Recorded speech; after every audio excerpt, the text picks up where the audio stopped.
Garuda terbang tinggi di kancah Asia dengan barisan pemain diaspora yang makin bersinar di Eropa. Timnas Indonesia kini menjadi ancaman serius bagi lawan-lawannya. Tapi tahukah kalian keberhasilan Indonesia dalam merekrut pemain diaspora kini mulai ditiru oleh negara tetangga? Iya, Malaysia kini mulai ikut-ikutan berburu pemain keturunan dari Belanda. Bahkan media Eropa sampai merosting langkah Harimau Malaya ini.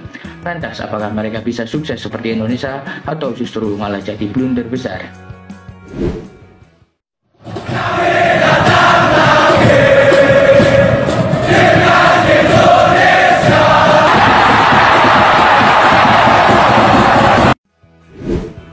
Perjalanan timnas Indonesia dalam merekrut pemain diaspora bukanlah hal instan. Dimulai dari naturalisasi para pemain berkualitas, kini Garuda punya lebih dari 15 pemain abroad yang merumput di liga-liga top Eropa.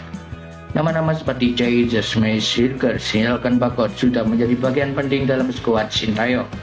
Bahkan beberapa dari mereka tidak hanya jadi pemain reguler, tetapi juga masuk dalam team of the month liga-liga mereka. Salah satunya adalah Kelvin Verdong yang baru saja dinobatkan masuk dalam skuad terbaik Eredivisie Januari 2025. Keberhasilan Indonesia ini rupanya membuat Malaysia panas. Mereka kini juga berburu pemain keturunan Belanda dengan harapan bisa memperkuat timnas mereka.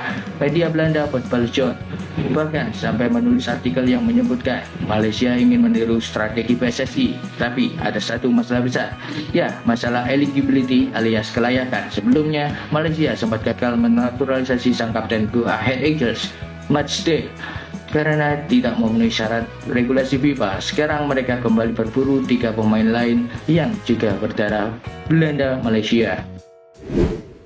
Menurut laporan Football Zone, 3 pemain yang kini diincar Federasi Sepak Bola Malaysia adalah Ferdi Druij, Basie Walsh, Sam Skelberman, dan Dylan van Wakeniken. Ketiganya masih bermain di Eredivisie, namun belum tentu bisa memenuhi syarat untuk membela Malaysia. Langkah Malaysia ini sebenarnya tidak mengherankan. Mereka kini berada di peringkat 132 dunia FIFA, jauh di bawah Indonesia. Harapan mereka dengan mendatangkan pemain diaspora berkualitas, peringkat mereka bisa naik di kancah sepak bola global.